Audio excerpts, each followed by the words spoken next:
Thank you for coming with us on this journey to a golden future. We pray that today's broadcast will help you in some way to find, fulfill, and finish God's will for your life.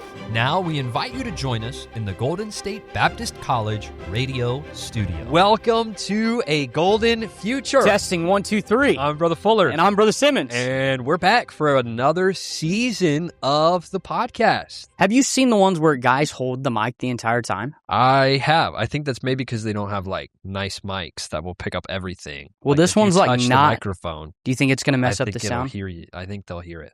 I could be wrong. Let us know, YouTube. Okay. But I could be wrong. But I feel like it's going to move. I think so. Okay. You think so? All right. I have the faith. We are back, and we're excited for another new season. We kind of took the summer off. It's been a busy summer. We took the summer off without telling you we were going to take the summer off. We just decided We to took do it off, though. We definitely did. Yeah. But it's not. It was because I would say our responsibilities grew exponentially. Like it wasn't just, we traded this for one thing. That's a big word. I just think gotta throw that out there. Exponentially. Exponentially grew. I would think. They got a lot busy. We were getting ready for tour, getting on tour, getting ready for the semester. Right. It's busy times. But hey, we're back into the regular routine, almost there. True. And so we decided to get going on these things. It's gonna be a good busy couple of months. Busy couple of weeks. Yeah, I'm excited for this new season. We've got new season with new guests. We're gonna have different pastors. We are. We're gonna have different students. Yes. We're gonna have people in full-time ministry. Bummer. I'm just kidding. And so it's gonna be great. And then we're gonna have some helpful topics. Today we're actually gonna start getting into soul winning. We've kind of talked about it for like an episode in the past. Sure. But I think this time we're gonna really break down each section and kind of hopefully get a little bit more help. And then I don't know. So. This is what I wrote down. Oh no. Maybe you can get ready for this one. Are you ready, Brother Simmons? We're going to talk about personal convictions. It can be kind of a sketchy topic. I don't have any. Could be a lot of could be some words in the comments, but we're going to try to give you biblical insight on personal standards, convictions. I like it. There's a lot of talk about standard and conviction in the fundamental independent Baptist circle. Right now. Hopefully we can help you guys out with that a little bit later on in the season. So it's going to be good. And hey, new season with new guests, new topics. Yes. But same handsome hosts. Yes. Good. I channeled my I like inner Brother that. Simmons. Same handsome, rich, smart. Okay. No. Yeah. That's about it. I was just thinking of all the other Not lies even we the could rich, say. But, yep. Well, you ready to get into it? Let's get into today's broadcast. We're going to go over some quick quotations. We haven't done that one in a while, but I'm going to give you a quote. You give me a 1 out of 10. Okay. And then we'll talk about it for a little bit. Are there 10 of them? No. Not okay. Today, so it's not today. like top 5, right? No. Okay. I've got 1, 2, 3, 4. I've got 6. Don't tell me who they are, though, right?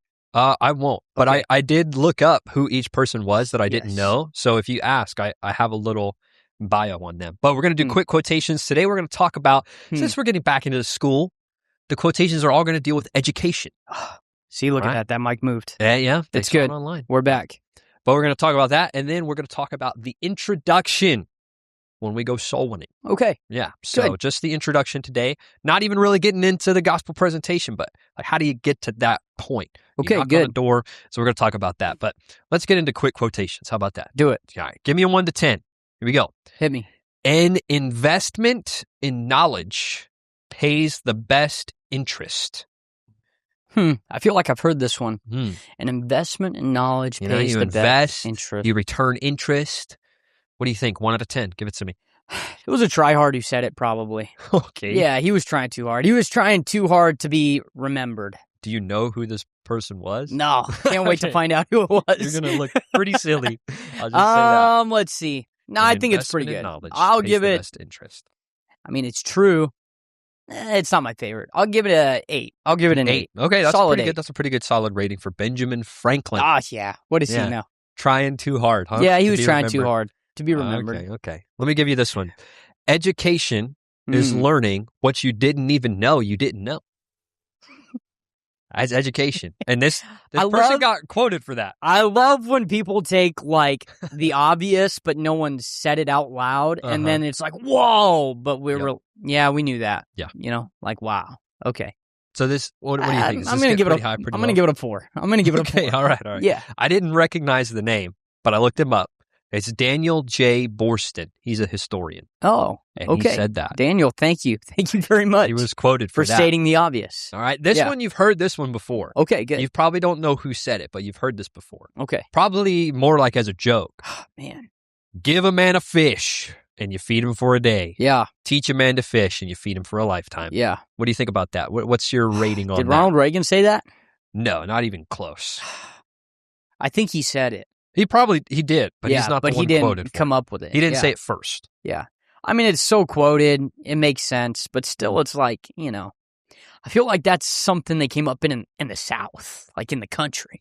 They need to come up something with like for millennials in California. Oh. Like, man, teach a guy how to do TikTok and, not TikTok. Yeah. I'm not advocating TikTok. Buy a man an avocado toast. Yes. You feed him for there a we day. go. Yeah.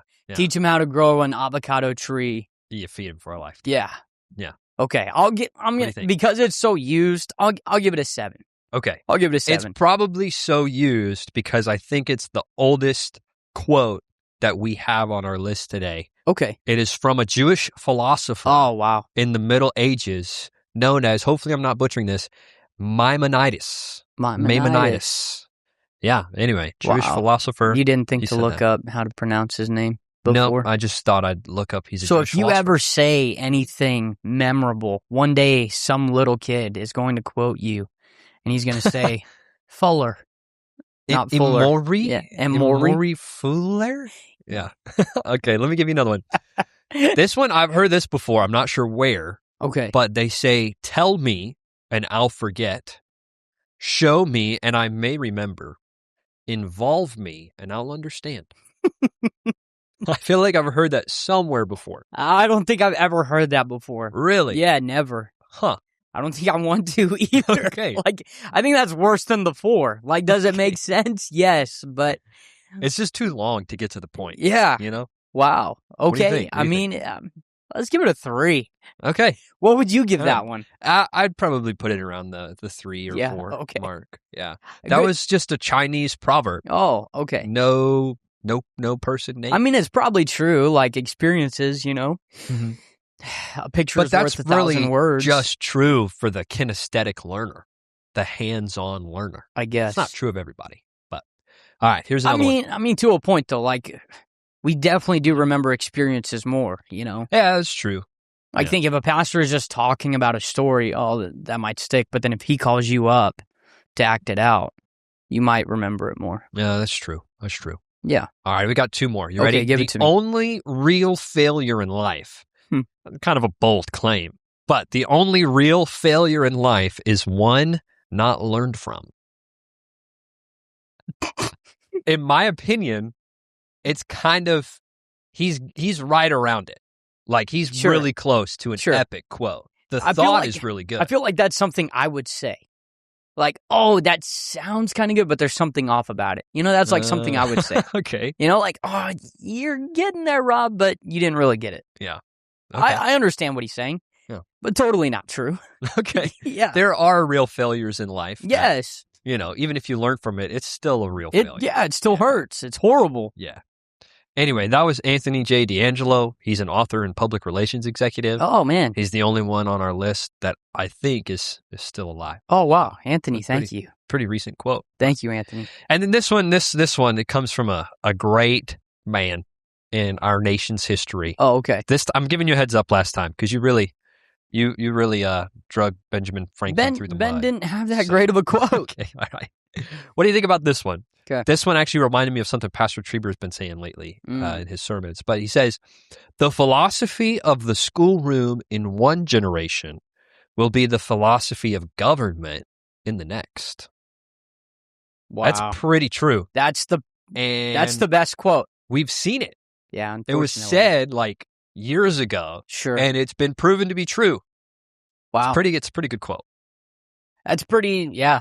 That's a good one. I like it. That's like along the same lines as history repeats itself quote. Mm-hmm. Like that's a really good quote. Yeah. It's sad. That's true. It's definitely sad. If you had to put it on a 1 to 10, where would you put that?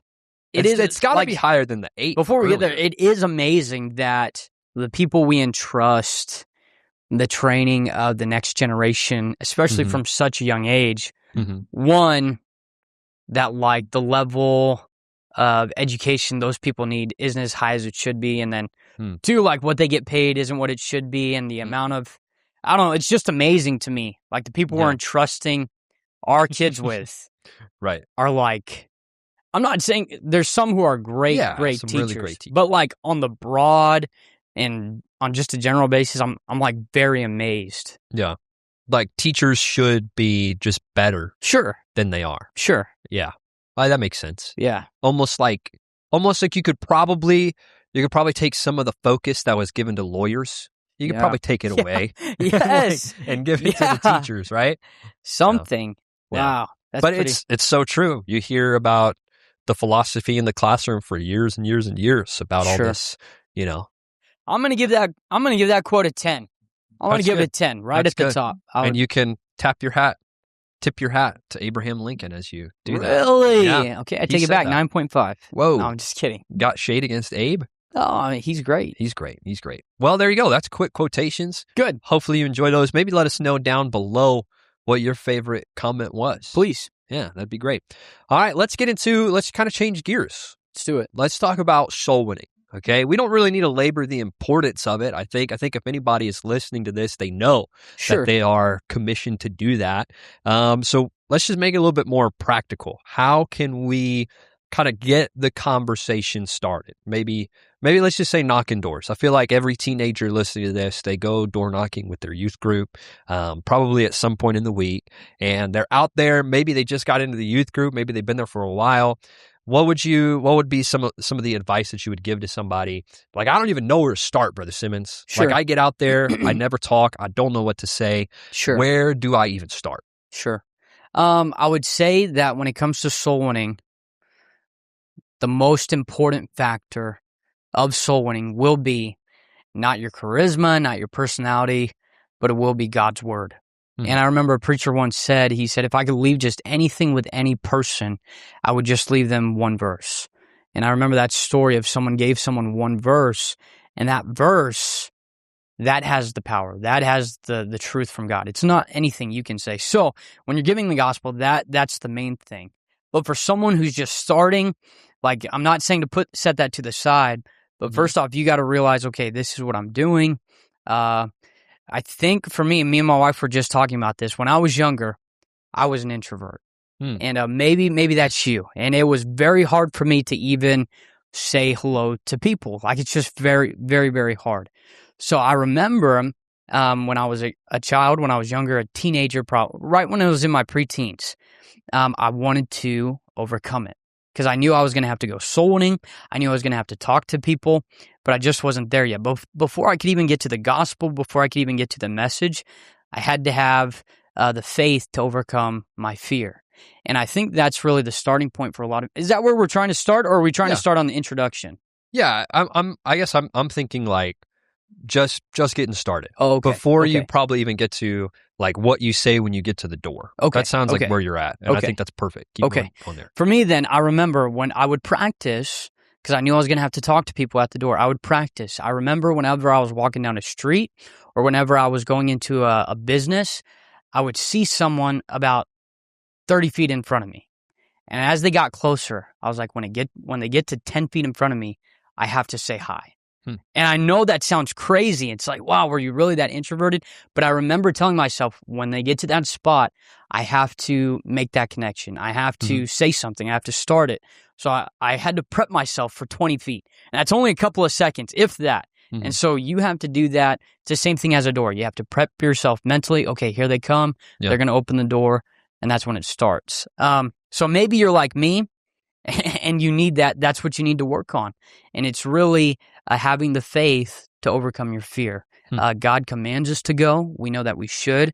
So really that's the part that you need to work on. If you're past that part and you're getting ready to go soul winning, I think the biggest thing that a lot of people overstep or that we forget is we don't build the relationship first.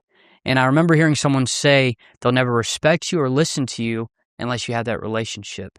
If you go up right away and ask someone, man, are you 100% sure if you died today you would go to heaven? Yeah. You're starting it off awkward. Right out of the gate. Yeah, it's. I know that's what we're called to do, but we're also called to love people and to care about people. And to do that, you sort of have to, I'm not saying be fake. I'm not talking about selling it. You don't need to sell the gospel. It has the power on its own. But you need to find common ground, something that you have, a common language that you can use. People say it before, oh, nice car in your front lawn, or, oh, wow, you have toys in the front yard. So, man, how many kids do you have, or things like that. But you have to think, okay, how can I build this relationship with this person if I actually care about them? And it's not just someone, oh, I'm wanting to check this box off, get them to pray a prayer. You have to build a relationship, find common ground, so that way you can give them the gospel. Yeah. And what I would suggest if you're going out soul winning and you've never really started, sure, I'd say take it bit by bit. Yeah. So if you've got a partner that you're going with who's kind of done it before, just say, hey, can I try to start this one? And Please. Then just, you jump in and take it over. Sure. But can I just get started? Can I just say, hello, we're good. from the church, and, just kind of start building up that thing. You mentioned kind of going back a little bit to being introverted and trying to have to come out of your shell a little bit. It can definitely be a little bit more difficult for others. And if you're that person, before even soul winning, even if you're not out soul winning, I would encourage you to work on that, just talking with people. If you're at the grocery store with your parents, right? And the person's ringing up your groceries, even start there. Just say, hey, how's your day been going so far? Right.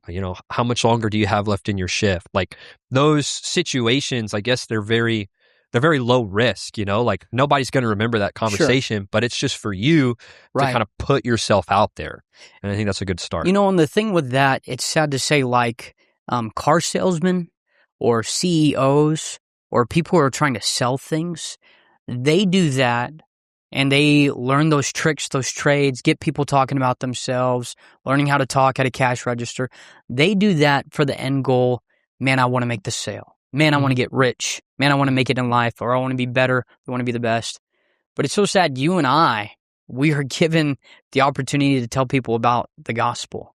And we should do it so much more out of heart of love. Like even just treating people with kindness as you're at the grocery store. Yes, do that so that you can become a better soul winner.